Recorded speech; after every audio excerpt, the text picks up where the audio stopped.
तोता और रानू चिड़िया सुबह से बैठे हुए थे। तोते भैया अब चलें, ये किसान तो घर जाएगा नहीं और ना ही हम किसान की मकई खा सकते हैं।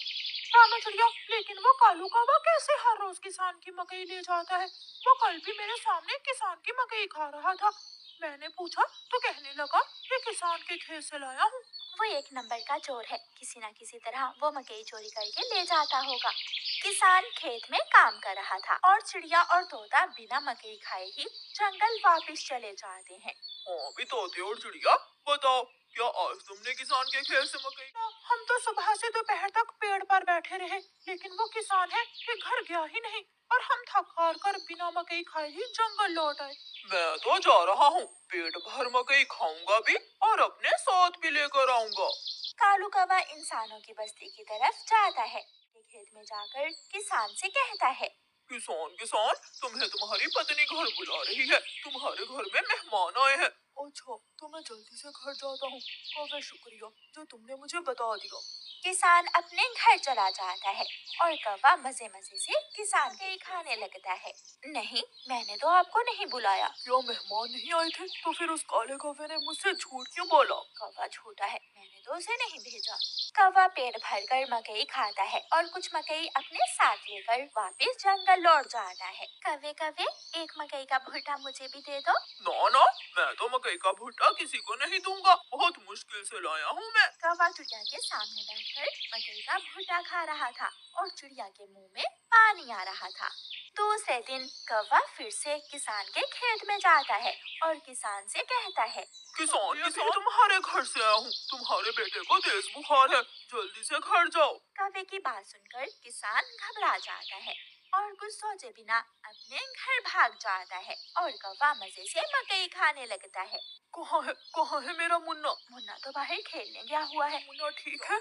हाँ हाँ, मुन्ना तो बिल्कुल ठीक है। तो फिर इसका मतलब आज फिर उस शरारती कौवे ने मुझसे शरारत की है। उसने मुझसे कहा कि मेरे मुन्ने को बुखार है, मैं जल्दी घर जाऊं। वो कौवा जरूर आपको घर भेजकर खेत से फसल खाता होगा। मैं कल देखूंगा वो कौवा कैसे मुझे मेरे खेत से मेरी फसल खाता है। कौवा जंगल जाकर बहुत खुश था। वो जो मकई अपने साथ लाया था वो तोते और कबूतर के सामने बैठकर खाता है। वाह वाह, मजा ही आ गया, ये मकई तो बहुत स्वादिष्ट है। यार कौवे, थोड़ी सी मकई मुझे भी दे दो। हाँ ठीक है, अगर तुम मेरे घर का काम कर दो तो मैं तुम्हें भी मकई दे सकता हूँ। मैं भी करूँगा, मैं भी कौवे आपके घर का सारा काम करूँगा, मुझे भी मकई दे देना। ठीक है, तो फिर जल्दी से मेरे साथ आ जाओ। कौवा कबूतर और तोते को अपने घर ले जाता है। तोते, तुम जल्दी से मेरे घर की सफाई सुथराई कर दो और कबूतर तुम जल्दी से मेरे सारे बर्तन धो दो, फिर मैं तुम दोनों को मकई दूंगा। फिर कबूतर अपने काम में लग जाता है और तोता कौवे के घर की सफाई सुथराई करने लगता है। दोनों अपना अपना काम खत्म कर देते हैं। कौवे, मैंने काम कर दिया है, अब मुझे मकई दे दो। मैंने भी काम कर लिया है, मुझे भी मकई दो। कौन सी मकई? चलो भाग जाओ यहाँ से तुम दोनों, मैं तुम्हें कुछ नहीं देने वाला। तुम धोखेबाज हो, तुमने धोखे से हमसे अपना काम करवाया और अब हमें भूखे ही भेज रहे हो। तोता वहाँ से चले जाते हैं। कौवा हर रोज की तरह अगले दिन भी किसान को पागल बनाने के लिए किसान के खेत में चला जाता है। कौवा किसान के पास जाता है और किसान से कहता है, किसान किसान, मैं अभी अभी देख कर आया हूँ, तुम्हारी गाय जंगल की तरफ जा रही है, शायद उसकी रस्सी टूट गई होगी। मेरी गाय को तो शेर खा जाएगा। कौवे, मैं जल्दी से जाकर अपनी गाय को बचाता हूँ। किसान वहाँ से जाता है, लेकिन आज किसान थोड़ी दूर जाकर पेड़ के पीछे छुप जाता है।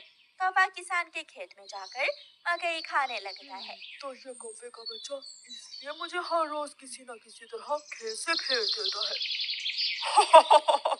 जब तक मेरे पास बड़ा दिमाग है, मुझे किसान की फसल खाने से कोई नहीं रोक सकता।